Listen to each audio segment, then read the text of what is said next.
Hello, my babies. It is time for bedtime stories with Mx.Olivia.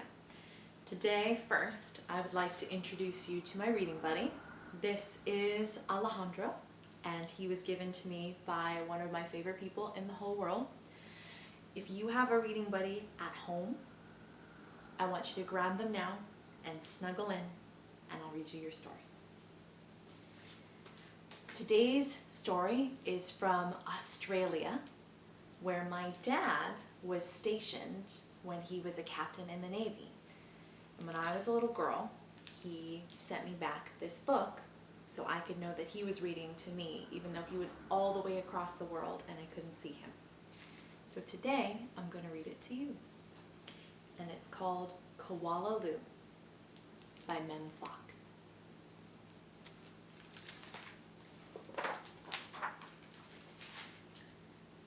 There was once a baby koala so soft and round that all who saw her loved her. Her name was Koala.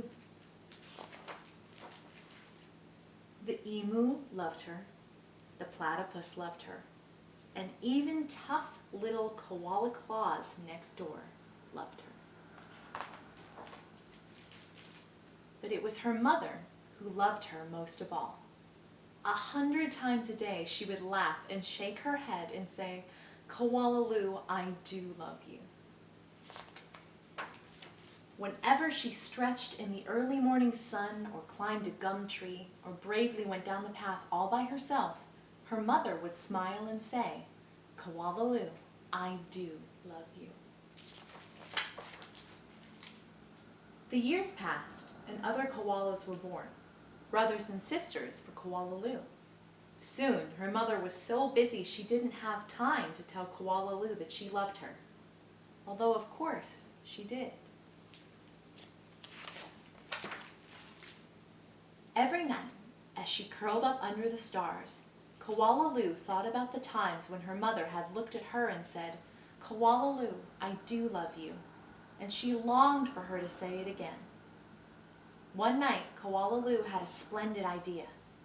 Preparations had begun for the Bush Olympics. She would enter the Olympics.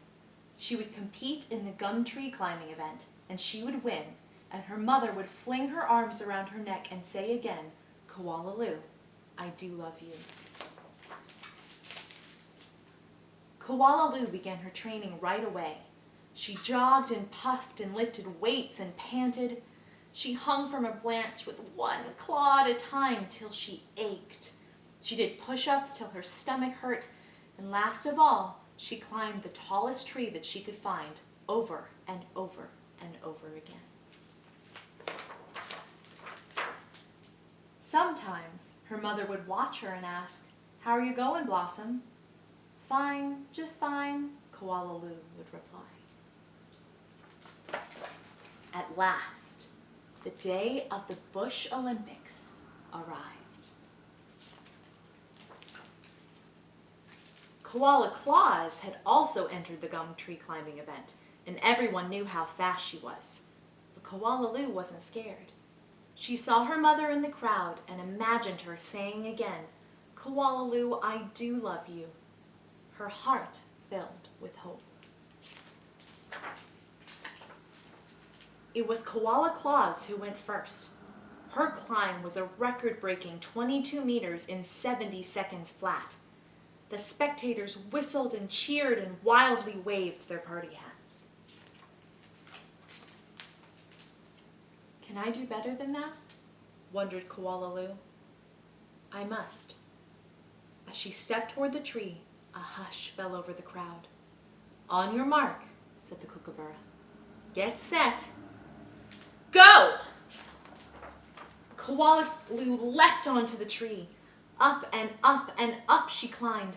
Higher and higher and higher, faster and faster and faster, until there she was, right at the very top. The spectators roared and clapped and stamped their feet. But she wasn't fast enough. In spite of all her training and all her hoping, it was Koala Claus who won the gum tree climbing. Koala came second. Koala Lou went off and hid. She heard the shouts of the Bush Olympics and cried her heart out. When the first stars of evening appeared in the sky, Koala Lou crept home through the dark and up into the gum tree. Her mother was waiting for her. Before she could say a word, her mother had flung her arms around her neck and said, "Koala Lou, I do love you. I always have, and I always will." The end. That's all for tonight, babies. Sleep well, stay safe, and know that I love you so very much. I always have, and I always will.